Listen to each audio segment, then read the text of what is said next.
Hola amigos, bienvenidos a un nuevo vídeo. En esta ocasión te presento dos actuadores neumáticos, aquí los tenemos, que funcionarán de una manera alternativa,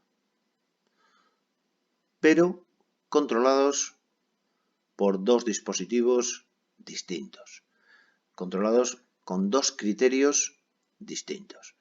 El actuador A estará controlado por un contador de impulsos, de tal manera que cada una de sus actuaciones, cada una de sus ciclos de salida y entrada estará controlado numéricamente.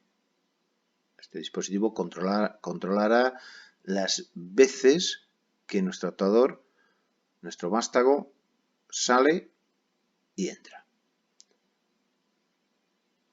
Y aquí tenemos el actuador B, que estará controlado por un temporizador. El control lo realizará un temporizador que, como sabemos, son los encargados en los automatismos cableados de administrar el tiempo. De tal manera que será el tiempo, el parámetro que dejará que nuestro actuador funcione. Y como te digo, funcionarán de una manera alternativa. En principio funcionará el actuador A, después pasado estos impulsos que tiene programados, pasará al actuador B y el actuador B funcionará durante un tiempo. Pasado ese tiempo, transcurrido ese tiempo, volverá a funcionar de nuevo el actuador A y así sucesivamente de una manera cíclica. Pues si te parece vamos a ver un funcionamiento global, vamos a ver cómo funciona de una manera global el sistema y después pasamos un poquito a estudiarnos un poquito más pormenorizado el esquema de maniobra y algunos aspectos de este sistema. Vamos a verlo. En principio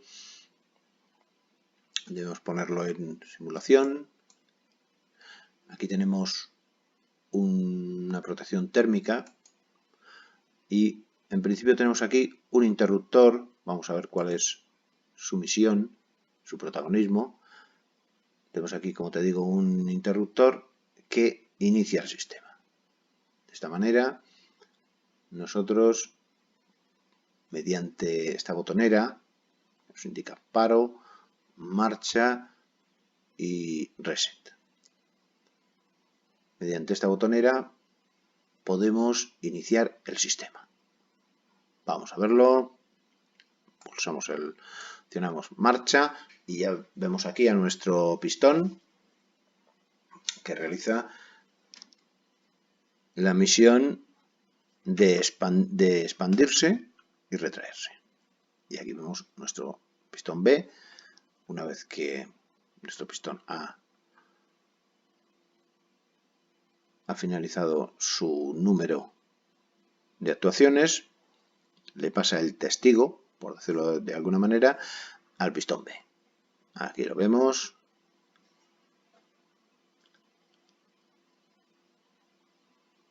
Bueno amigos, te hago ver en este sistema, mientras que vemos el funcionamiento del sistema de maniobra, del esquema de maniobra, te hago ver que el número de actuaciones del pistón A está programado por nuestro contador de impulsos en el número de 5.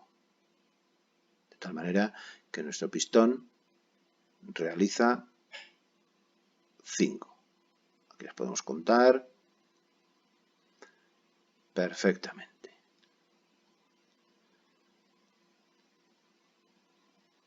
Y después le pasa el testigo al pistón B, que curiosamente también realiza 5 actuaciones en el tiempo que le deja el temporizador.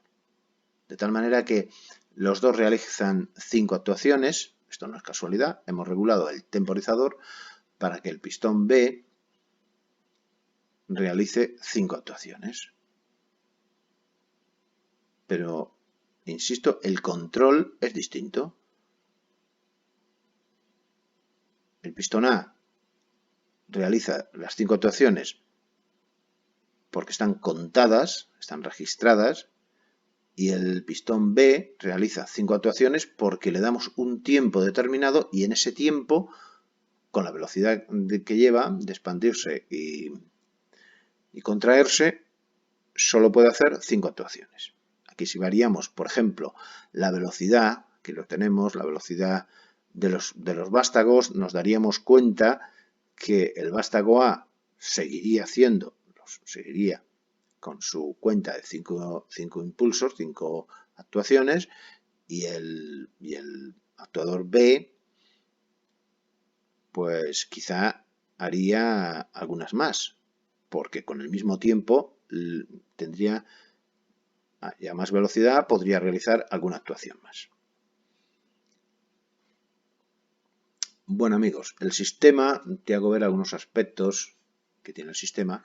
Aquí tenemos nuestro pulsador de paro y vamos a observar cómo el circuito de maniobra está configurado de tal manera que al pulsar paro, el pistón siempre va a quedar contraído. Cualquiera de los dos. Por ejemplo, aquí vamos aquí, en el punto más desfavorable, y vemos que se detiene cuando, aunque nosotros hemos pulsado cuando el pistón tendía a expandirse, ha llegado hasta el final de carrera a sub 1, a 1, y ha vuelto con y se ha detenido al llegar al final de carrera a 0. Esto es un detalle que tú siempre debes tener en cuenta cuando confecciones tus esquemas. No está bien que el vástago pues se quede ahí en medio de los dos finales de carrera, no es elegante, o de una manera que cuando vamos a iniciar debe quedar en el punto de inicio, porque ahora tampoco estaría bien que quedase expandido y ahora fuésemos a iniciar y quedase expandido. Eso no es elegante.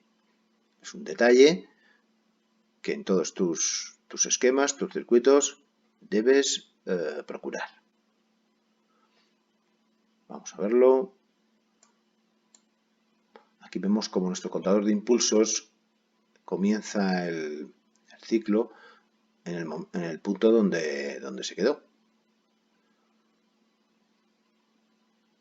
Si queremos que eso no ocurra, vamos a verlo.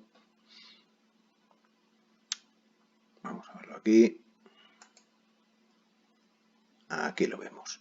Si queremos que al empezar con una nueva maniobra empiece el contador a 0 nuevamente, por cualquier cuestión que nos interese, debemos pulsar el pulsador Reset. El pulsador Reset, lo explicaremos más adelante, está situado aquí. Lo que hace es realizar un impulso y lo resetea.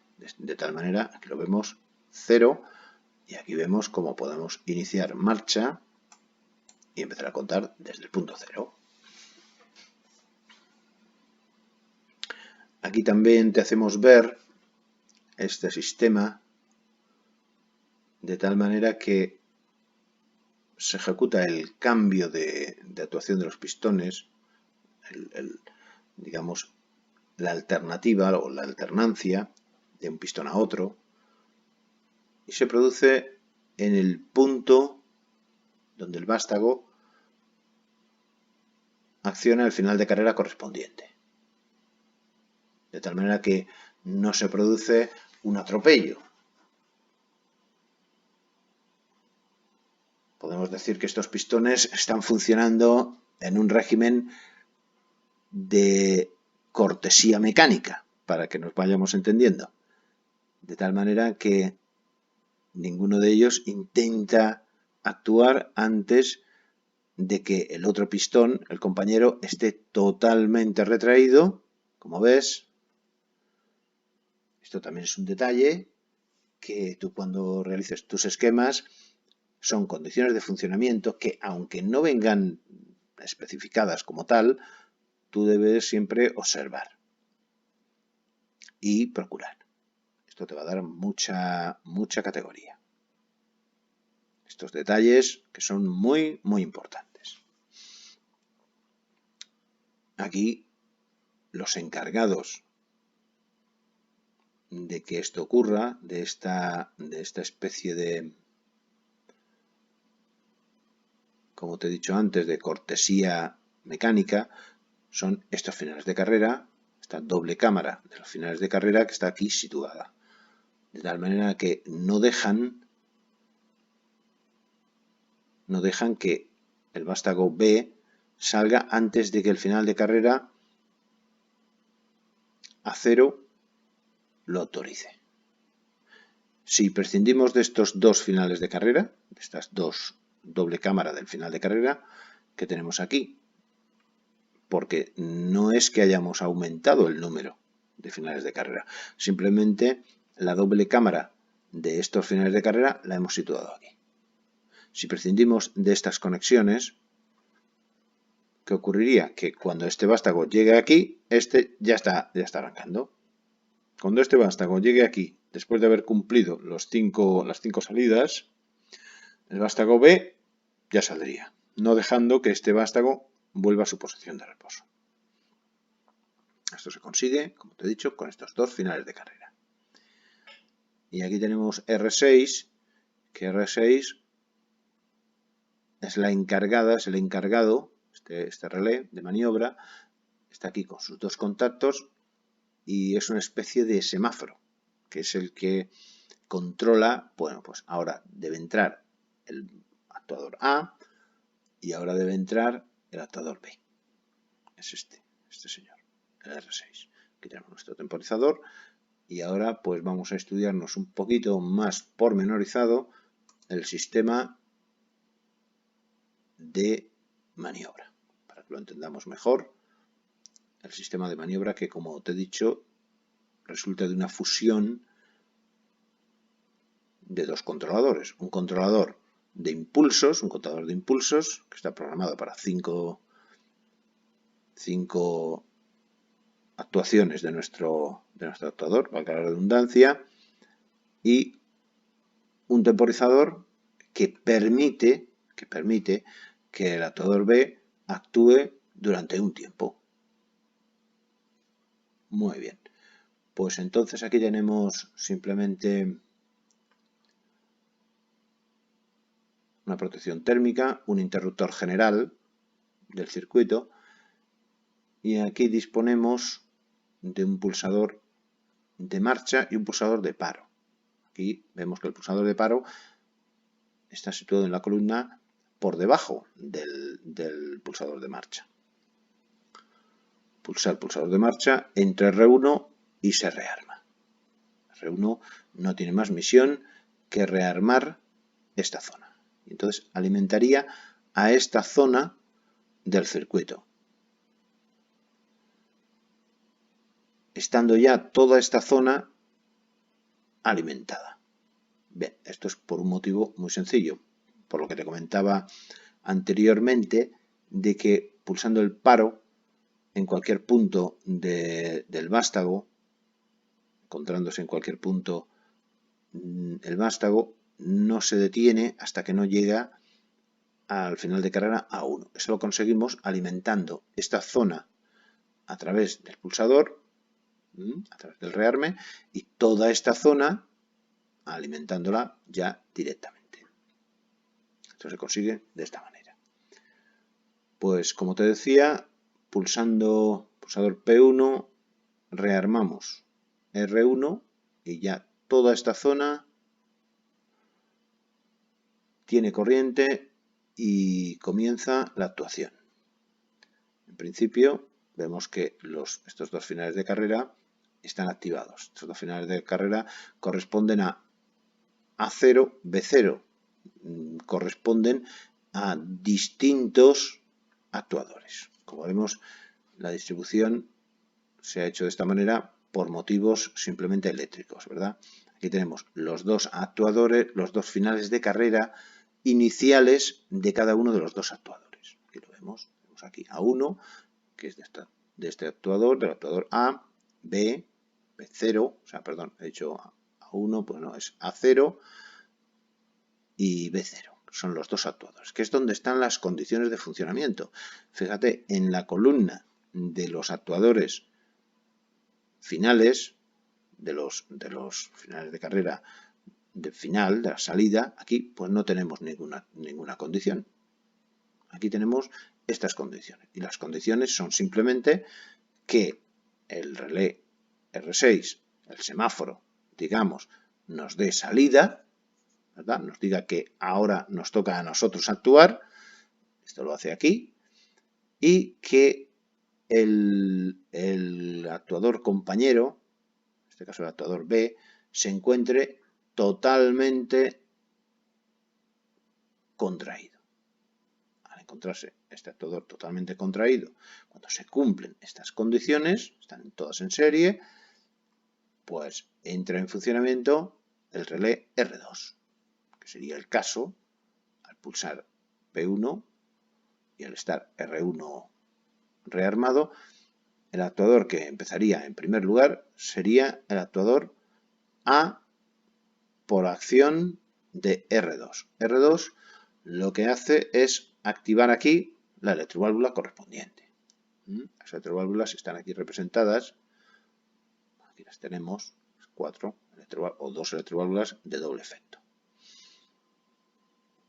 Pues aquí tenemos nuestra actuación. R2 actuaría sobre la electroválvula 1 y produciría la salida del vástago de la actuadora A. Produciría que el vástago A se expande. Y llegaría aquí, pues al final de carrera, a sub 1. A 1, aquí lo tenemos. Al llegar aquí, activamos R4. R4 cierra aquí y activaríamos la electroválvula 2. Lo que produciría es la contracción del vástago de nuestro actuador A. Solidariamente a este relé, a R4, tenemos aquí un contacto. Este contacto es el que le está informando al contador de impulsos el número de veces que nuestro actuador se contrae o se expande. Aquí lo tenemos. Cada vez que cierra aquí, R4, además de decirle a la electroválvula, de enviarle la orden para que la electroválvula se contraiga, además de eso está informando a nuestro contador de impulsos. Nuestro contador de impulsos lo que hace simplemente es que está programado, cuando llega a 5, lo que hace es accionar este contacto. Ahora 5, acciona este contacto. Y la acción de este contacto activa inmediatamente a este relé R6, que como te he explicado es una especie de semáforo. Es una especie de controlador. Aquí lo tiene y es lo que hace que funcione alternativamente un actuador u otro. Al activarse este relé, por la acción de C1, que es mantenida, C1 no necesita ningún rearme, cambian estos dos contactos. De tal manera que ya es el otro actuador el que entra en escena. Y el otro actuador ya lo que hace al cambiar aquí, pues exactamente lo mismo. No tiene ningún problema en actuar en el momento en el que el vástago del actuador A llegue a su posición de reposo. No es su posición de reposo. Viene a ser simplemente que se contraiga. Al contraerse, cerraría A2 y entonces ya, estando activado R6, entraría en funcionamiento, en escena, nuestro actuador B. Y nuestro actuador B, inmediatamente accionando R3, nos vamos aquí y vemos como R3 efectivamente acciona la electroválvula EV3. Y entonces nuestro actuador sale, llega a B1, aquí lo tenemos, al llegar B1,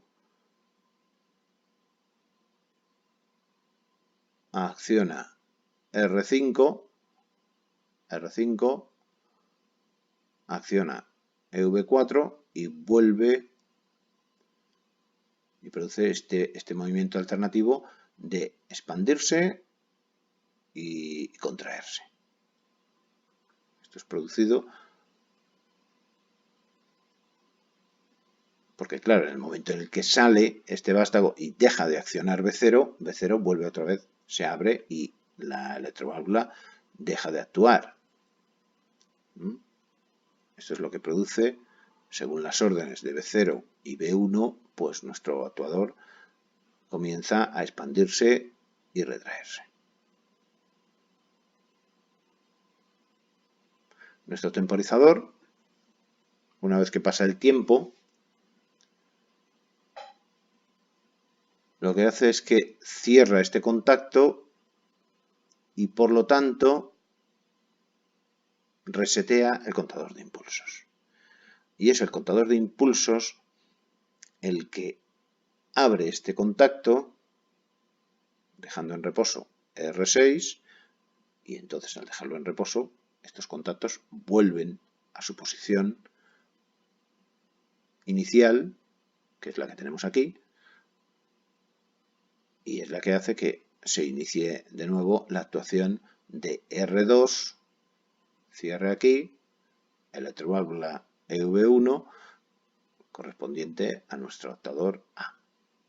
Y esto es lo que hace el relevo. El relevo de entre los dos actuadores, como te he dicho, está controlado por R6, pero bajo las órdenes del contador de impulsos. Como ves, aquí todo está relacionado. Y el tema de que al pararse, muy importante, a la hora de detenerse el sistema, pues los vástagos se encuentren en el punto que se encuentren. A la hora de parar, vamos a verlo, él continúa. Esto lo conseguimos simplemente alimentando a toda esta zona, y simplemente cortando el suministro a estos puntos que son precisamente los encargados de realizar el ciclo, Simplemente evitamos que ese ciclo se pueda reiniciar. Lo que hacemos es interrumpirlo. Pero damos la posibilidad, damos la orden de que llegue perfectamente hasta que llegas tú hasta su correspondiente final de carrera, dejando los dos actuadores totalmente contraídos. Bueno, amigos, espero que os haya gustado este sistema. Aquí simplemente pues hemos combinado la acción de control de un contador de impulsos con un temporizador. Si lo que pretendemos es contar las veces que ocurre una cosa en un circuito, el número de botellas, el número de veces que ocurre algo, la recomendación, lógicamente, es de un contador de impulsos, porque su acción es más efectiva, ya que no depende de la velocidad. No depende, por ejemplo, de la velocidad de la cinta, de la velocidad de una elevación, etc. Pero si eso no es una exigencia primordial, simplemente queremos que una máquina funcione durante un tiempo, por ejemplo, una lijadora, y no nos interesa saber las veces que va y viene la lijadora o las veces que gira el número de vueltas, etc. Simplemente que esté lijando durante una hora, está controlado por un operario, más o menos sabemos que durante una hora lijando o una hora limpiando una zona es suficiente, puede ser controlado por un temporizador. Es otro sistema de control.